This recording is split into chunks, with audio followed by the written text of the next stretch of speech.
வணக்கம். ஜெகதீஸ்வரனின் அன்பு நேயர்களுக்கு என் அன்பான வணக்கங்கள். இந்த காணொளியில நம்ம என்ன பார்க்க போறோம் பாத்தீங்கன்னா, மே மாதம் சிம்ம ராசி பலன்கள் நம்ம பார்க்க போறோம். மெயினா பாத்தீங்கன்னா, சிம்ம ராசியோட அதிபதி சூரியன். எப்பவுமே சிம்ம ராசிக்காரங்க ஒரு கம்பீரம், ஒரு தன்னம்பிக்கை, எங்க போனாலும் நான் ராஜாவா இருக்கணும், யாருக்கு நான் தலை வணங்க மாட்டேன் அப்படிங்கிற எண்ணம் கொண்ட ராசி எதுன்னா சிம்ம ராசி. ஏன்னு கேட்டீங்கன்னா, ஒரு காட்டுக்கெல்லாம் ராஜா, நான் மனுஷனுக்கெல்லாம் ராஜாவா இருக்கணும் அப்படிங்கிற எண்ணம் கொண்ட ராசி இந்த சிம்ம ராசி. இந்த சிம்ம ராசிக்கு மே மாதத்துல என்னென்ன பலன்கள் நமக்கு நடக்க போகுது, இந்த கிரக நிலைகளோட கோச்சாரப்படி நமக்கு என்னென்ன மாற்றங்கள் வரப்போகுதுன்னு நம்ம பார்க்க போறோம். கிட்டத்தட்ட சிம்மராசிக்காரங்க இந்த லாஸ்ட் ஒரு 3 மந்த், ஒரு 3 மாசம் பார்த்துட்டீங்கன்னா குழப்பங்கள், எந்த ஒரு முடிவையும் யோசிச்சு நம்மளால பண்ண முடியல.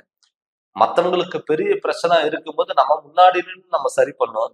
இதே நமக்கோ நம்ம குடும்பத்துலக்கோ ஒரு சின்ன விஷயம், ஒரு ப்ராப்ளம், பிரச்சனை வந்தா நம்மளால சரி பண்ண முடியலையே, நம்மளால எதுவுமே செயல்படுத்த முடியலையே அப்படின்னு நினைச்சவங்களுக்கு எல்லாம் இந்த மாதத்துல உங்களோட லைஃப்லயே பார்த்துட்டீங்கன்னா எதிர்பாராத விஷயங்கள் கண்டிப்பா உங்களுக்கு நடக்க போகுது.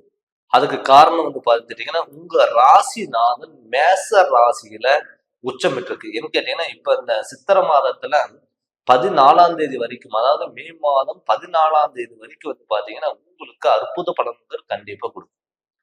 அதுக்கப்புறம் மே மாதம் 1ஆம் தேதி பாத்தீங்கன்னா மேச ராசியில இருக்கிற குரு பகவான் ரிஷப ராசிக்கு மாறப்போறாரு. அப்படி அந்த ரிஷப ராசிக்கு மாறும் பொழுது உங்க ராசிக்கு 2ஆம் இடத்துல குடும்பஸ்தானத்துல பாத்தீங்கன்னா குரு பார்வை விலக போகுது. அப்படி குரு பார்வை படும் பொழுது கண்டிப்பா குடும்பத்துல ஒரு சந்தோஷங்கிறது நடக்கிறதுக்கான வாய்ப்புகள் அதிகம். அதனால பாத்தீங்கன்னா கண்டிப்பா ஒரு குடும்பத்துல ஒரு நிம்மதியான வாழ்க்கை, ஒரு சந்தோஷம், ஒரு குடும்பத்துல ஒரு முன்னேற்றங்கள், பொருளாதாரத்துல ஒரு மாற்றங்கள் கண்டிப்பா இருக்கும்.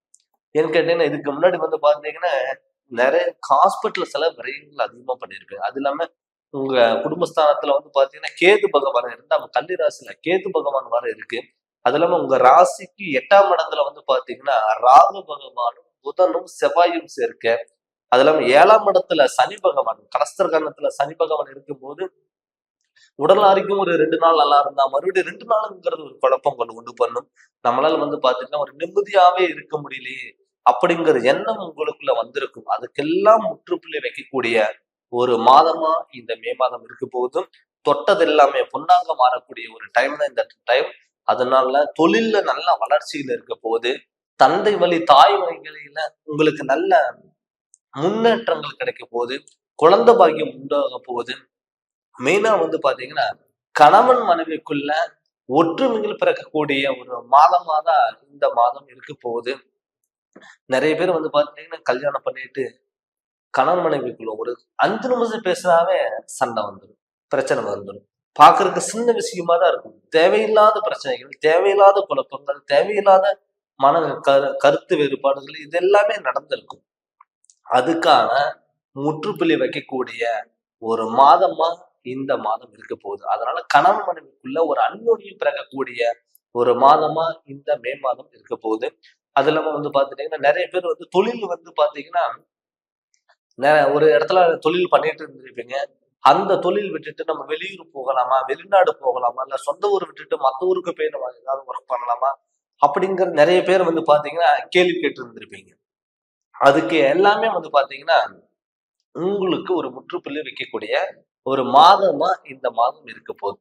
அதுக்கு காரணம் பாத்தீங்கன்னா உங்க குடும்பஸ்தானத்துல குரு பகவான் பாக்குறதுனால. கேட்டீங்கன்னா உங்க ராசிக்கு 2ஆம் இடமும் 4ஆம் இடமும் 6ஆம் இடமும் இருக்கிறதுனால தாய் வங்கில உறவினர்களா இருக்கட்டும், சொந்த பந்த உறவினர்களா இருக்கட்டும், எதிரிகளை வெல்லக்கூடிய ஒரு மாதமா தான் இருக்க போகுது.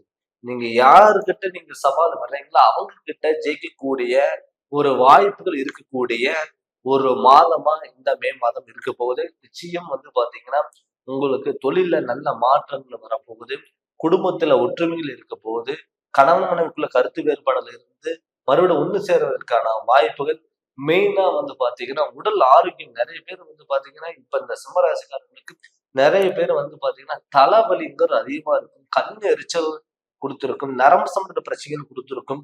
அது எல்லாமே பாத்தீங்கன்னா ஒரு நிரந்தரமான தீர்வா இருக்கக்கூடிய ஒரு மாதமா தான் இருக்கு. இதுக்கு முன்னாடி நீங்க ட்ரீட்மெண்ட் எடுத்திருந்தாலும் கூட நம்ம வந்து ட்ரீட்மெண்ட் எடுத்துட்டே இருக்கணுமா, மாத்திரை சாப்பிட்டுட்டே இருக்கணுமா, நம்ம ஹாஸ்பிட்டல் டாக்டர் பார்த்துட்டே இருக்கணுமா, அப்படிங்கிற எண்ணங்கள் உங்களுக்கு அதிகமா வந்திருக்கும். அது எல்லாமே வந்து பாத்தீங்கன்னா இந்த மாதத்துல அதுக்கான நீங்க ட்ரீட்மெண்ட் எடுத்தாலும் கண்டிப்பா அது சக்சஸ் ஆகும். அதுக்கான பலனுங்கிறது கண்டிப்பா உங்களுக்கு கொடுக்கும். அதனால முடிஞ்ச அளவுக்கு இந்த மாதத்துல உங்களுக்கு நல்ல வாய்ப்புகள் தேடி வருது. முடிஞ்ச அளவுக்கு ஏதாவது சுப விரயங்கள் ஏதாவது நீங்க பண்ணுங்க. வீடு கட்டுறது, இடம் வாங்குறது, பழைய வீடு ஆல்ட்ரேஷன் பண்றது, திருமணம் பண்றது, இது மாதிரி சுப விரயங்கள் நீங்க பண்ணும் பொழுது ஹாஸ்பிட்டல்ல சில விரயம் வர்றதுக்கான வாய்ப்புகள் இல்லை. அதுல நிறைய பேர் வந்து பார்த்துட்டு நான் பூர்வீகத்தில் நம்ம இருக்கலாமா, தாராளமா இந்த மாதத்துல நீங்க பூர்வீகத்துக்கு நீங்க போகலாம். வீட்டுல நல்ல காரியங்களுக்கான நீங்க ஸ்டெப் எடுக்கலாம். உடல் ஆரோக்கியத்துல நல்ல முன்னேற்றங்கள் வரும். வண்டி வாகனங்கள் வாங்குறதுக்கான ஒரு அமைப்பாகவும் கூட இது இருக்கும். அதனால முடிஞ்ச அளவுக்கு நீங்க வந்து பாத்துட்டீங்கன்னா யோசிச்சு நீங்க நிதானமா நீங்க செயல்படுங்க. கண்டிப்பா உங்களுக்கு நல்ல மாற்றங்கள் வரும். முடிஞ்ச அளவுக்கு மாதத்துல ஒரு நாள் வந்து பாத்தீங்கன்னா திங்கட்கிழமை அன்னைக்கு சிவபெருமான நல்ல வழிபாடுகள் பண்ணுங்க. கண்டிப்பா உங்களுக்கு நல்ல மாற்றங்கள் வரும். அதனால வந்து பாத்தீங்கன்னா விடாமுயற்சி விஸ்வரூப வெற்றின்னு நம்ம சொல்லுவோம். அந்த நாடோட பலன் தான் உங்களுக்கு இருக்க போகுது. தாராளமா நீங்க எதா இருந்தாலும் நீங்க துணிஞ்சு பண்ணுங்க. கண்டிப்பா உங்களுடைய வாழ்க்கையில மிகப்பெரிய மாற்றங்கள் வரும். நிறைய பேர் வந்து மாணவ செல்வங்களுக்கு வந்து பாத்தீங்கன்னா எந்த கோர்ஸ் படிக்கலாம், இல்ல வந்து நம்ம படிச்ச மார்க் வருமா அப்படின்னு நினைச்சவங்களுக்கு எல்லாம் கட்டாயம் நீங்க எதிர்பார்த்ததை விட மார்க் நல்ல மார்க் வரும். நீங்க நினைச்ச காலேஜ், நினைச்ச கோர்ஸ் வந்து உங்களுக்கு கண்டிப்பா கிடைக்கும். நிறைய பேர் வந்து பாத்தீங்கன்னா இந்த சிம்மராசிக்காரங்க ஒரு போலீஸ் சம்பந்தப்பட்டது, தலைமை தாங்கக்கூடிய ஒரு பொறுப்பு, அரசாங்க உத்தியோகம் சம்பந்தப்பட்ட தொழில் நீங்க பண்றவங்களுக்கெல்லாம் இப்போ இந்த இதுக்கான நீங்க ஸ்டெப் எடுக்கும்போது கண்டிப்பா நடக்கும். அது இல்லாம ஏதாவது கவர்மெண்ட் ஜாப்புக்கு ஏதாவது நம்ம ட்ரை பண்ணலாமா அப்படின்னு நீங்க நினைச்சீங்கன்னா தாராளமா நீங்க கவர்மெண்ட் ஜாப் ஏதாவது நீங்க எக்ஸாம் எழுதுனீங்கன்னா கண்டிப்பா உங்களுக்கு இது நடக்கும். அதனால நீங்க தாராளமா வந்து பாத்தீங்கன்னா நீங்க அதை நீங்க பண்ணுங்க. கண்டிப்பா நல்ல மாற்றங்கள் கண்டிப்பா வரும். அதனால வந்து இந்த சிம்ம ராசியில மே மாதத்துல உங்களுக்கு நல்ல வாய்ப்புகள் இருக்கிறதுனால நீங்க எதா இருந்தாலும் நீங்க துணிஞ்சு நீங்க பண்ணுங்க. கண்டிப்பா மிகப்பெரிய மாற்றங்கள், மிகப்பெரிய செல்வாக்கு உயர போகுது. நீங்க எது பண்ணாலும் கோபத்துல எடுக்கிற முடிவு மட்டும் கொஞ்சம் யோசிச்சு நீங்க முடிவெடுங்க. மத்தபடி ஒண்ணுமே இல்லைங்க. இது உங்களுடைய லைஃப்ல ஒரு முக்கியமான காலகட்டத்தை நோக்கி நீங்க வரப்போறீங்க. அதனால வந்து நீங்க நினைச்சது நடக்கக்கூடிய ஒரு மாதமாகவும் கண்டிப்பா இருக்க போகுது. அதனால நீங்க எதா இருந்தாலும் நீங்க துணிஞ்சு பண்ணுங்க. கண்டிப்பா உங்களுக்கு நல்லா இருக்கும். பட் நம்ம என்னதான் இருந்தாலும் ஒரு கிரக நிலைகள் கோச்சாரப்படி இருந்தாலும் கூட தன்னுடைய சுய ஜாதகத்துல நடக்கக்கூடிய திசாபுத்திகள் கிரக நிலைகள் நமக்கு எப்படி இருக்கு அப்படின்னு உங்களுடைய ஜாதகத்தை நீங்க கேட்டு தெரிஞ்சுக்கணும். எப்பயுமே நம்ம நிறைய பேர் வந்து பாத்தீங்கன்னா ஜாதகம் பார்ப்பாங்க. அதுக்கு ஒரு பிரச்சனை இருந்துன்னா அந்த பிரச்சனைக்கான வழிகள் தேட மாட்டாங்க.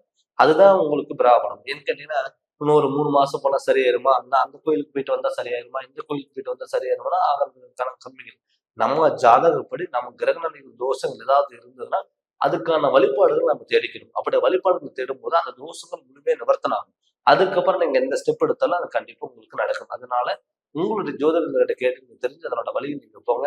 நீங்க ஏதாவது பார்க்கணும்னு சொல்லி எதிர்பார்த்தீங்கன்னா என்னுடைய நம்பருக்கு நீங்க ஃபோன் பண்ணி கன்சல்ட் பண்ணுங்க. கண்டிப்பா உங்களுக்கு நல்ல விளக்கங்கிறது நான் தருவேன். இந்த சேனல் நீங்க ஃபர்ஸ்ட் டைம் பார்க்கறது வந்தா சப்ஸ்கிரைப் பண்ணுங்க, பெல் பட்டன் டச் பண்ணுங்க, உங்க நண்பர்களுக்கு ஷேர் பண்ணுங்க. நன்றி, வணக்கம்.